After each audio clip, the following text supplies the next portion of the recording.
I put together this tutorial on showing you how to make these textures from scratch in Photoshop. Uh, so I'm basically starting with this empty canvas here. The size of the image,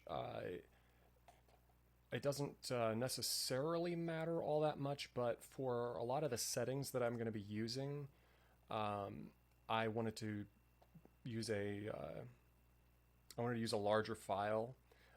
So I started with basically 8.5 by 11 at 300 ppi, and that's just going to give me a whole lot of detail. It's probably bigger than I need it to be, but I would rather have it be much larger and then have the ability to scale it down if I need it later. So in this file, I have some reference photos that I downloaded from Google. They're just I just typed in scratch textures and saw what came up. And I grabbed a few of these just to show as examples while we go through this, just to show you kind of what I'm replicating using the Photoshop tools. I'm not going to use any of the photos to overlay onto what I'm doing. I'm just using them as reference to kind of do a side by side and kind of show you what you're able to get and how it looks like a lot of the real photos that you might find of scratch textures on the internet. So this is part of one here, and I mostly just want to point some stuff out with these examples that I found. Notice these scratches here; they're kind of bent, they're kind of swirly. It looks like this whole thing, this whole area here was kind of a big swirl almost.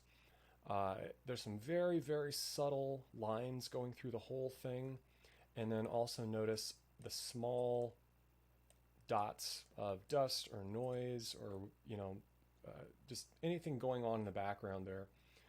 This is another part of that image, but I wanted to point out the long scratch lines that go through the entire surface on here, along with some more curved lines and just some blotchy areas in general. This looks like maybe maybe a piece of hair or something on there. Here's another part of an example, and this one again has these dust specks, and you can see this area here with a little more texture in it, and down here the same thing, but it's a little more subtle. And this one, here's a good example right here in this spot of some hair. This looks like it might have been actually a piece of glass or something that was scanned in, and there's a piece of hair there. Yeah, maybe it's a piece of black plastic, I don't know. And this one, you can just see the larger blotches. Just kind of, some of these almost look like splatter. And this one I'm pretty sure was, a lot of these are real, but some of these you can tell, like this here is this exact same shape, just mirrored. So there's a lot of manipulation going on with these textures anyway that you might be finding on the internet. But the nice thing about the textures that you'll be making after this tutorial are that they are yours and you can use them for any of your projects and not have to worry about where you sourced them, or any copyright infringement or anything like that. And I know that sounds kind of ridiculous to have to worry about like background textures and stuff on the copyright, but if somebody created it and they don't allow you to use that via the license, then you're kind of out of luck there. So I'm gonna go ahead and shrink this down here, and we'll go ahead and start. I'm starting with a black background just because that's kind of what I'm going to end up with anyway. So you can do that through this edit fill, or just create your document like that in the first place.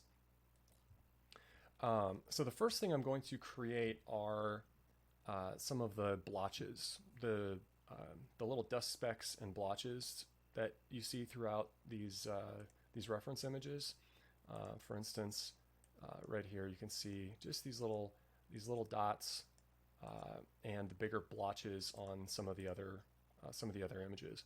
So to start that, I'm gonna duplicate this black background. You could create a new layer if you wanted to, and go to edit, fill. There we go. Either way, you're gonna get the. It doesn't really matter which way. I just need something on this layer. Because the filter I'm going to use needs something on the layer. If the layer's empty, the filter won't work.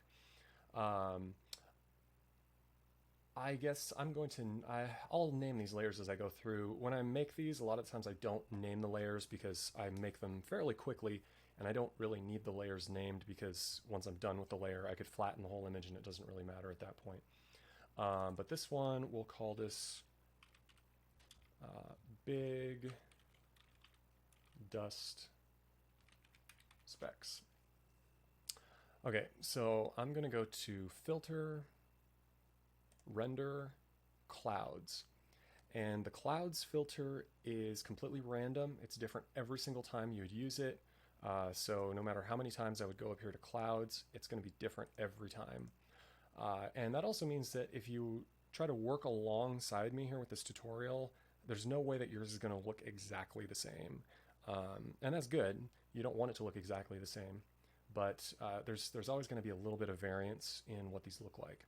And I use this, you'll see that I use this clouds filter a lot during this tutorial, just this entire process, because of the randomness of it.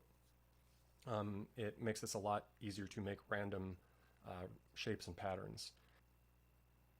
So once we have that layer, we're going to go ahead and go to Image, Adjustments, Levels. And we're going to take this and we're going to bring this slider way down till we get something like this. And that's just leaving a whole bunch of little random specks all over the place. And these ones are larger. And you could do that multiple times if you want or if you want a lot more dust specks on the image. I would not recommend just copying this one because then you're going to end up with repetitive patterns. So if you were to do this again, I'm going to go ahead, I'll do it one more time here. I'll go to duplicate layer, and that's fine. It's a copy of that one. I'm going to merge it down anyway, and I'll go to filter, render, clouds, and image, adjustments, levels. And I'm going to do the same thing and pull it back until I get something like that. And then on this, the second one I've created, there's the one underneath, and there's this one. And now I'm going to go from here, while this layer is selected, I'm going to go to the layer blend modes. And I'm going to work in these 5 right here. These 5 are going to be the ones that we use pretty much through this entire thing. Just the way they work is going to work better than a lot of the other modes. If you don't quite understand all these layer blend modes yet, I would recommend playing around with them and just to kind of figure out what they do. But if I go to lighten here, you can see now I can see this layer will kind of transfer through to the other one, and now I have a lot more dust specks. And it's kind of up to just personal preference. If that's enough for you, that's fine. If you want more, you could replicate this 100 times. But we're going to take these 2 layers, and we're going to go to Layer, Merge Layers, and these 2 layers are now one. So there's my big dust specks. Let me minimize that. So the next thing we're going to create is the small dust specks. So I'm going to create a new layer here, and we'll go to Edit, Fill, and we're going to go to Filter, Render, Clouds, and we're going to do just about the same thing that we did prior to that. We're going to go to Image, Adjustments, Levels, and we're going to pull this. We're not going to go all the way down, though. We're going to go maybe about halfway or so. And I know we're making these small dust specks, here, which may be confusing that we're leaving more space, but just go with me on this. It'll be fine in the end. So I'm going to hit OK, and so this is what I want here. So what I'm going to do now is I'm going to zoom out. I'm going to zoom way out. And now that I'm out here, I'm going to go to Free Transform, and I'm going to grab the edge here. I'm going to hold the Alt so it just zooms out from the middle, or scales from the middle. And what I'm looking for is I just want to get some patchy areas throughout the image, and it's, once again, it's kind of just personal preference. Maybe I don't have to go out that far. So this is basically just going to give me a little bit of patchiness in the small dust specks because I don't need them covering the entire area of the image. So I'm just going to use that. Hit enter. It's going to think for a second. Now, anything I do with this layer, all that extra stuff is still there, and I don't really need that anymore. So I'm just going to select all that. You could also do select all, and I'm going to go to image crop. And now all that extra stuff is gone from the outside, so I don't have to worry about that being there and messing with anything I'm doing. So from here then, I'm going to go to filter, and I'm going to go to this filter gallery, and I'm going to go under sketch and use this reticulation one. And this gives some noise that I think works really well for this. And it's going to get me to about there. And I want the areas that are dark to be kind of the patchy areas, and I want this stuff that's lighter to actually not have as much in it. So I'm actually going to invert the image. So image adjustments, invert, which will lead me to that, which looks a little bit more like what I had before. So we want just some small dust specks at this point. And we got a pretty good randomized pattern all over the place here. So I'm going to go to filter, blur, and Gaussian blur. And I don't need to blur it much. I just want to give it a little bit more of kind of a grayscale appearance because I'm going to adjust the levels here in a second, and I need more of a gradient to what I'm adjusting. So now that I've done that, I'm going to go to image, adjustments, levels, and now I can pull it back kind of like I did with that first layer. And now I've got some kind of patchy areas with dots and random patterns and stuff all over the place. And you could leave it like that if you want. What I'm going to do is I'm going to go to filter, blur, and maybe blur more.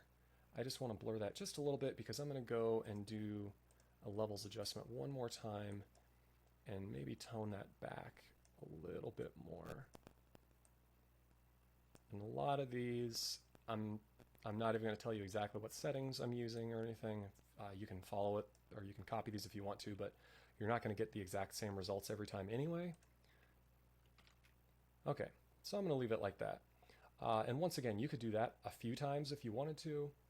If you want more blotchy areas, you could resize this to, if you wanted, let's say I wanted this to take up more of the corner. I could go free transform and enlarge that. And I still get a pretty good effect there in the corner. I'll leave it like that. That works just fine. And since I did pull some of the image off the side here, I'm going to go to select all and image crop again because I don't need all that extra stuff. Okay, so at this point now, I'm going to take, I forgot to name my layer, small dust specks. It's kind of hard typing with a microphone in front of my face. So I've got the small dust specks, the big dust specks. Right now we can't see the big dust specks, so we need to change the layer blend mode. I'm gonna go to lighten, and now we can see more of that.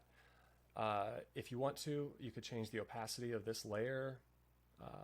If you want it to blend in with the other stuff a little bit more. If you want it to really stand out, just leave it where it is. I'm just going to leave everything kind of where it is at the moment.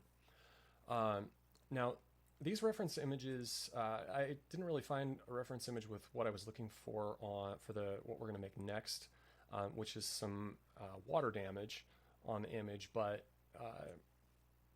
we can still, you can still kind of, until we get to the end, you can kind of imagine what I'm talking about here, and it'll make more sense as I create it. So I'm going to create a new layer, and we'll call this one water damage.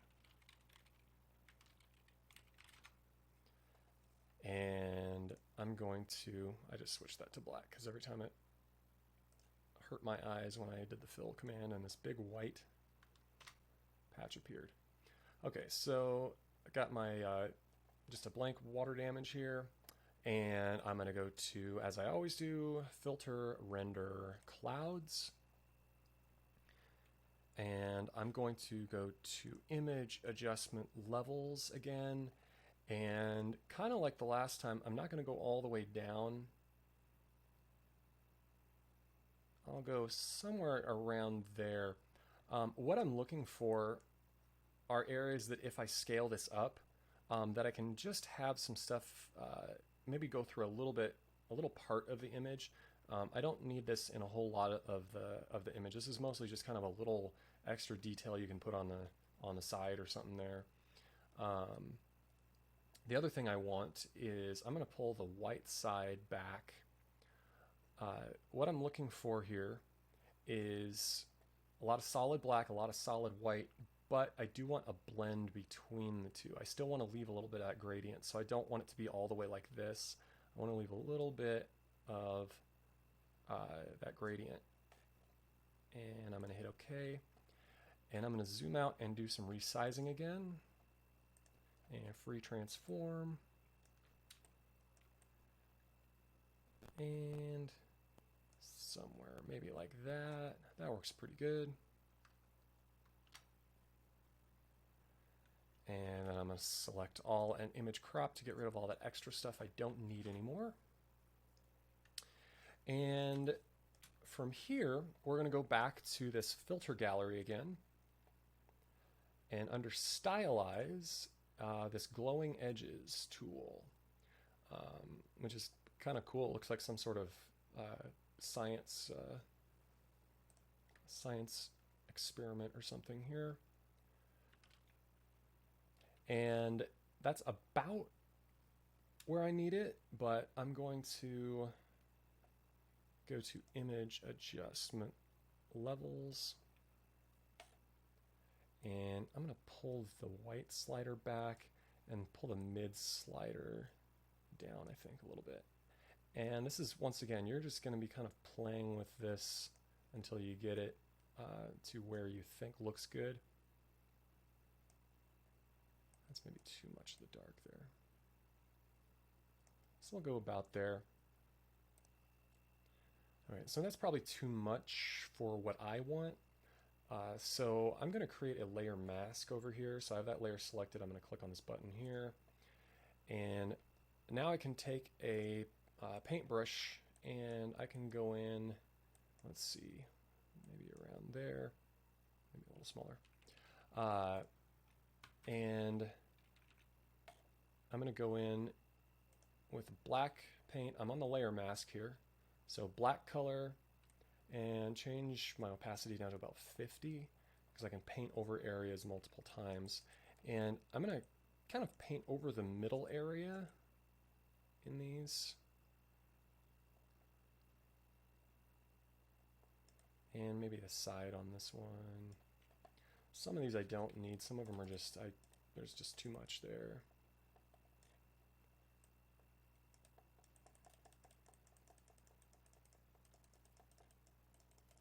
And clicking away with my mouse in a bunch of these spots. And you can see as I'm painting over this layer mask, it's showing some of the layer below.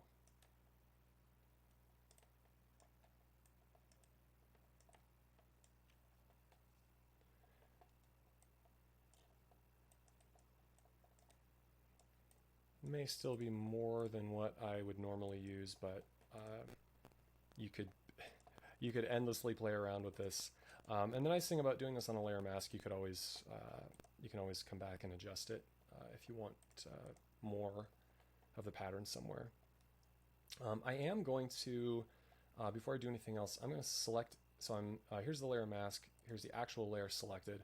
I'm going to go in. Let me zoom in a little bit. I want to be able to see a little bit more detail here. I'm going to blur these just a tiny bit. So I'm going to go filter blur, and I'm going to do a Gaussian blur, and I just want to get some of that texture out of there. And it's okay if some of the edges are a little bit blurry, because a lot of these textures you would put on things are scan photos, and a lot of them are not super sharp on the edges of stuff anyway. Okay, so there we got our water damage, and I'm going to go to the layer blend mode, and we can kind of play around with see which one's going to work best. Lighten looks like is as good as any. We can adjust the opacity of that if we want. And then we are to this point. So what we've got then next, we've got some of this blotchiness covered, and you can do a whole bunch of other things. I mean, you could layer that blotchiness if you want something this busy on your image, but I don't think we need that for this example one. Okay, so what I'm going to do here next, I want to talk about these scratches, because this is kind of the main thing that kind of makes these textures stand out, or are all the scratch marks. And those are actually fairly easy to do. I'm going to create a new layer, and I'm going to choose white for my color, because I'm going to actually use my line tool. I'm going to go with a line weight 3, but it kind of just depends on what look you're after here, and how big you make the image to start anyway. I'm going to hold down the shift key because I want to get this line as straight as possible, or as horizontal as possible. So what I'm going to do with this then, I'm going to go to Filter, Blur, Motion Blur, and I want this set at 0. And you can see as I change the motion blur, it's going to kind of stretch this out and fade it out into nothing. And you can adjust that as much as you want. We'll go maybe with that. And I'm going to do just one here. A lot of times I'll do many scratches at once, many lines at one time, but I just want to show you kind of with this single one. So I'm going to go to free transform here, and let's go ahead and rotate it. And I rotated it because when I go to free transform, I actually want a bigger box to work around. The default one was a little too small when it was horizontal. So I needed this bigger one to work off of here. Gives me a little something to grab onto as well. So I can move this off to the side, do whatever. But the main trick to here is, because I'm actually going to hit enter for a second. The main trick I'm going after is this curvature of these lines. And I'll just do this while this reference image is open. So I'm going to go to free transform, and I'm going to go to warp. And when you click in here, you can click and drag and move that around, play around with control points to get the exact look you're after.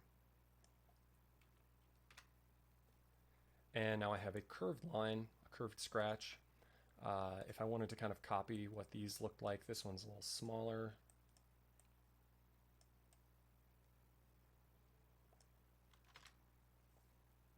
and I can replicate that many times, resize it, or you can just do a whole bunch at once. So I'm going to create a new layer.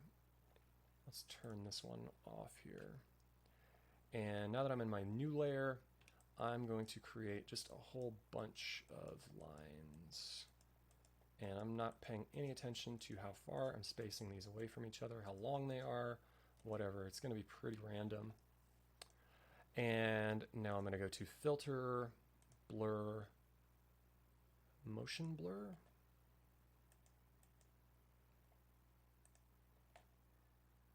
And now I can do the same thing I did before. I can go to Free Transform. And I can go to Warp. And I can get more of my kind of swirl pattern scratches that way. Looks like it didn't do the one on the top. That's fine. You can come back here and do it, or just leave it. I mean, these are all kind of random patterns anyway, so if something doesn't work out exactly right, it's fine. It's all random. So I'm going to merge these two together. So they're one layer right now. I can call this one scratches. I would probably make more scratch layers than just the one. If you do decide to just copy and duplicate, that's fine, but you can, there's I don't know, there's a little bit of a repeating pattern depending on where you have it, especially like right there. So if you do something like this, I would go to Free Transform and Warp and at least adjust it a little bit more, mess around with some of the control points to give it somewhat of a different look at least. And so that way, no matter where you move it, it's not going to blend in exactly with the previous one. And you can keep these separate. A lot of times at this point, I'll just merge these layers together. I do a lot of this kind of on the fly as I go. And these scratches are fairly subtle, and if I zoom in, you can see they're not super sharp. Some of the areas are a little bit more defined than the others, and we can replicate that effect as well. Well, a couple ways we can do that. I'm going to go to Filter, Noise, Add Noise, and depending on the value I use, you can see that I'm getting some of that where it's breaking up the surface a little bit. And then if I go to Filter, Blur, or Blur More, either one, and that's starting to look a little bit more natural like these, like the scanned in image or the photo. Other thing we can do, we could go to, we could create a layer mask for that layer, and we could go to Filter, Render, Clouds, and I'm going to render a clouds layer in, let me turn this off, within the layer mask. And then if you go to, while you have the layer mask selected, image adjustments, levels, and you can play around with this and you can make those lines as blotchy as you want. Play around with that a little bit, you know, use one of your blending tools and just kind of go to town on them and get the effect you're looking. You can use this actually on the lines themselves. I know some of you don't like to do destructive editing on stuff as you work, but for these it's pretty random. I don't really care a whole lot. And that little, normally that on a lot of images and stuff, that right there, that blotch would really bother me. But on this, I'm just going to leave it. Little hazy areas and everything will actually blend in with this, this whole process a little bit better. So sometimes when I make mistakes, no matter how much it bugs me, I'll just leave it. You can apply this layer mask or just leave it as it is. I'm going to rotate this and maybe move it over here to the side. And you could do this over and over. Over here, we've got the straight lines.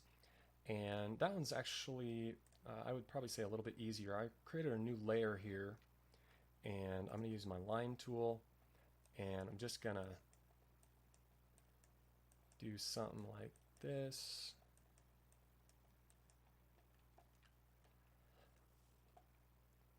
And I'm not going to blur these. You could do it that way. It's I mean, it's pretty much all good in this whole process. It's kind of, as I said, it's kind of on the fly as you go. Go to free transform. You can do warp. You can leave them exactly straight. You can maybe give a little bit of a bend to them. You can see this one right here has a little bit of some bend to it.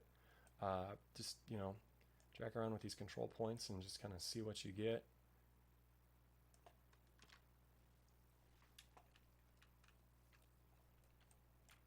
And if you want to tone down these edges here, I could kind of use my blend tool or use a layer mask again. Once again, I'm not too afraid of doing destructive edits as I go on these, because the whole thing's supposed to look fairly destructive, so that doesn't really bother me all that much.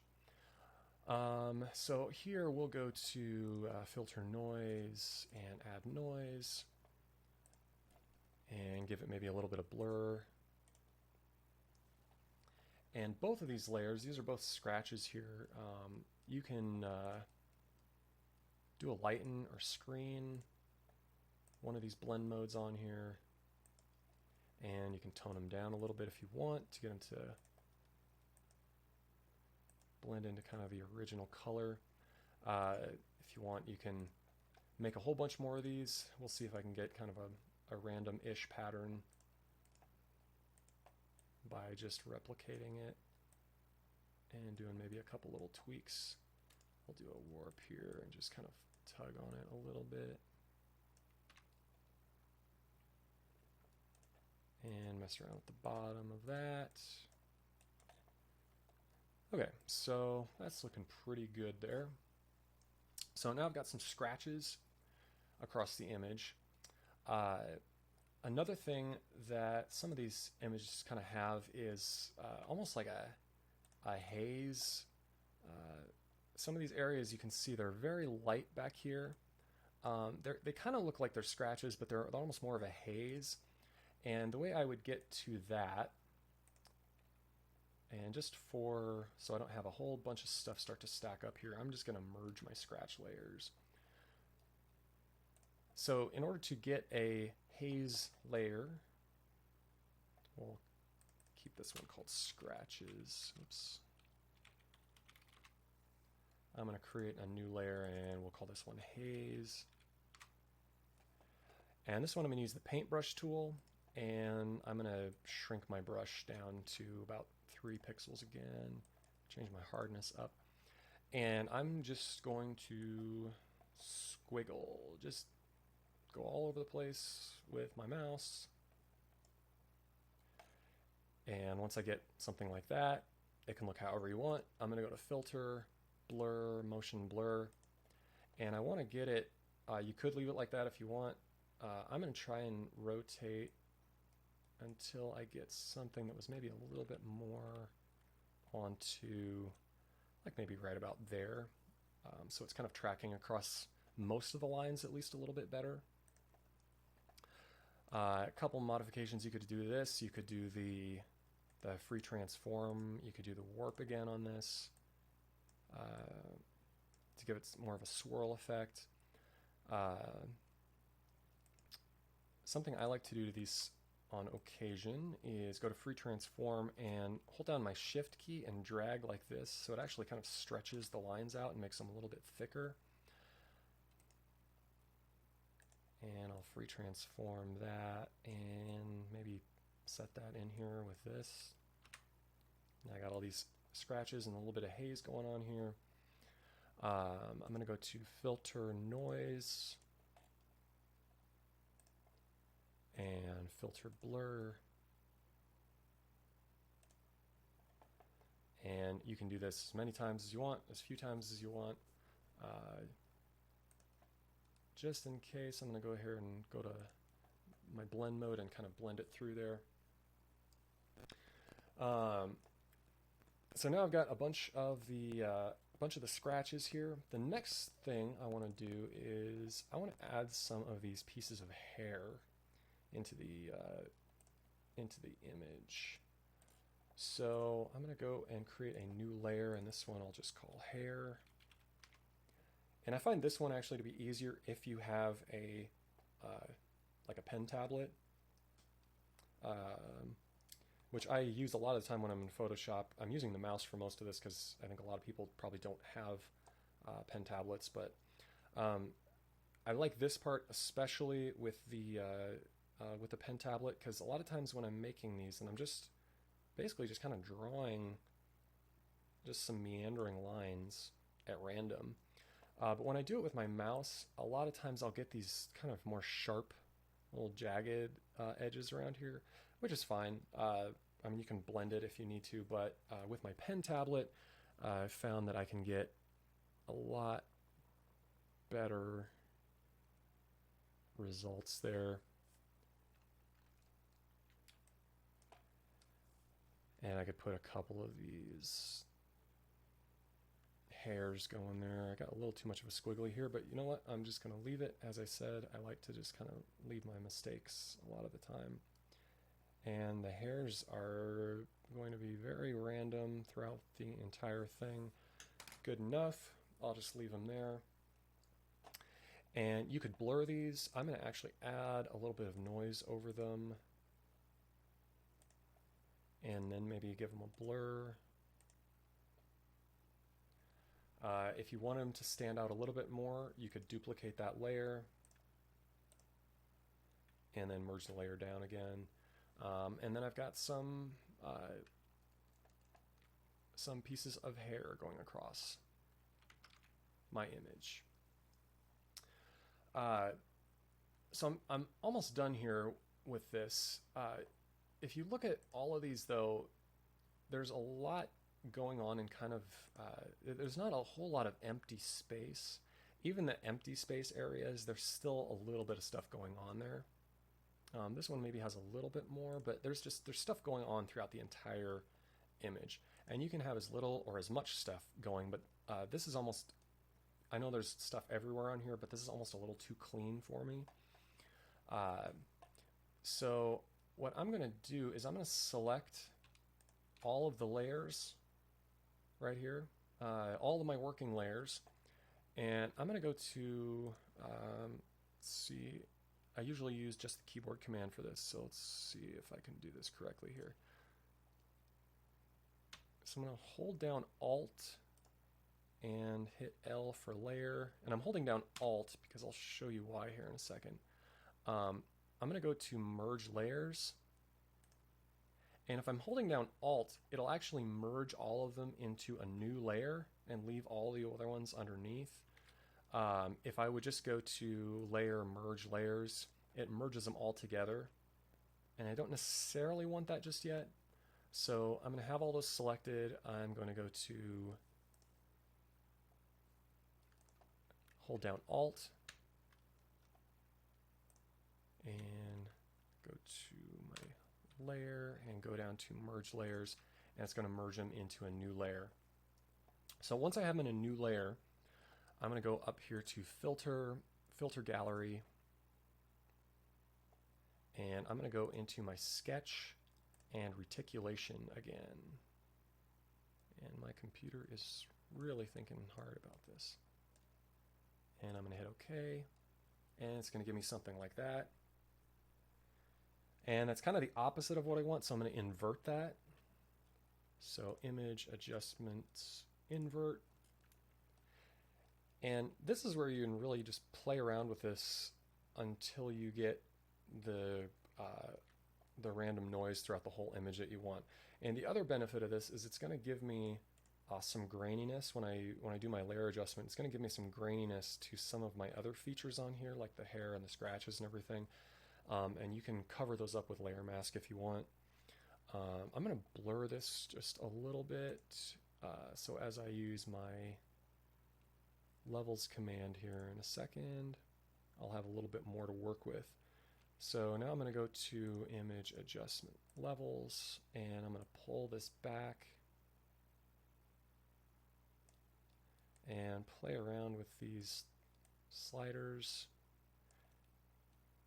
Really no right or wrong way to do this. I just want a little bit of noise in the background there. Just a little bit of stuff throughout the whole image. And that looks kind of crappy at the moment, so I'm going to do a layer blend mode here. And kind of just depends on which one you want, which look you're going for. If you want, this one really kind of stands out a lot.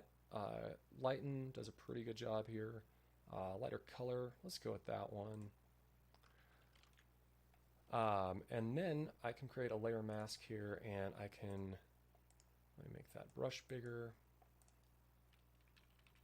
I can go through, and if I don't want that on some of those spots, let me go to a 50% brush. I can kind of paint over some of these where I want a little bit less of that effect. For the most part, I'm just doing this for some sporadic noise throughout the entire image. And you could do that multiple times. I'm going to blur this maybe a little bit more again, so that noise in the background is maybe blurred a little bit more. And I might even go into filter noise and add a little bit of noise. That is way too much. I'm going to probably, I can see in my preview here, window here what it looks like at 100%. That's maybe 4 or 6 or so. And I can adjust the levels again and kind of tone that back.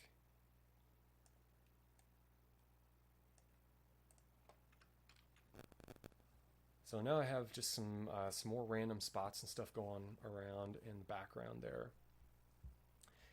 And you can do this as many times as you want. Like all of these processes, you know, stack stuff on. Sometimes it's kind of fun to create a texture like this and then like create 2 of them and then stack them on top of each other. Because it gives, sometimes when you make just one of them, you feel like you're doing too much. But when you actually add another one on, it can sometimes make it look a little bit more realistic. Let's see here. Let's go. I'm going to grab this. This was another one I did. I think this is actually a stacked one. This is multiple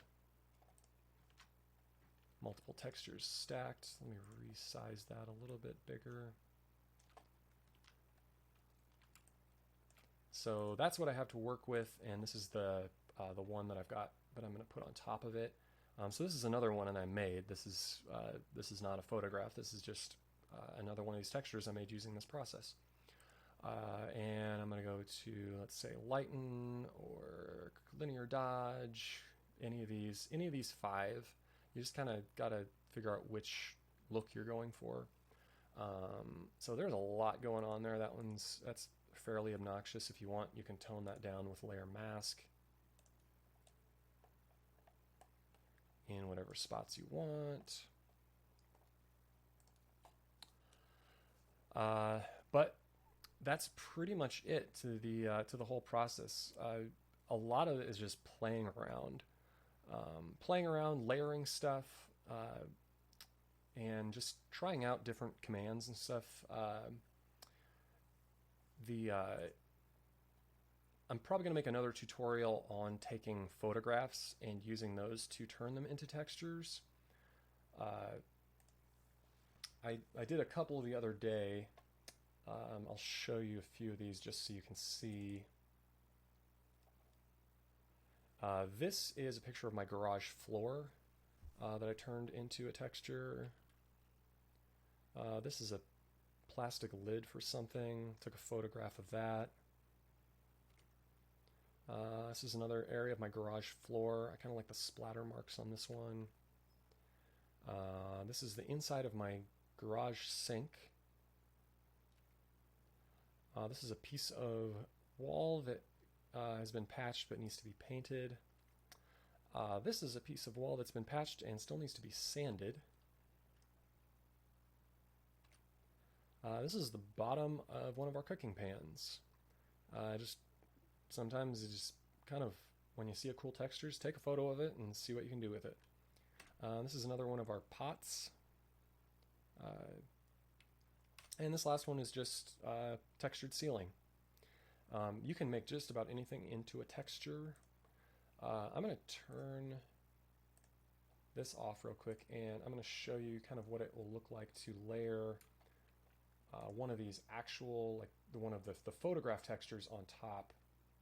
So let's grab this one. I'm not grabbing a full res one. This one is just the image I was showing you for this. And there's some stuff off the side, but that's fine. So I'm going to change the blending mode on this. And combining these two methods actually gives a really cool result. It really gives you almost a perfect balance of that natural texture versus the along with the one that you created yourself. So that's the stuff that I created, and this is the photograph made texture stacked on top. And once again, you can adjust these as much as you would like using layer masks or levels adjustments, just kind of getting it to where you want it. If you just want a little subtle effect, something like that. So I hope this was useful. If you do have any questions, leave a comment. I'll see if I can answer it. If you'd like a tutorial on making a texture from a photograph, leave that in the comments, and I can see what I can do and put one of those together. That's a pretty easy process. So anyway, I hope you enjoyed the video.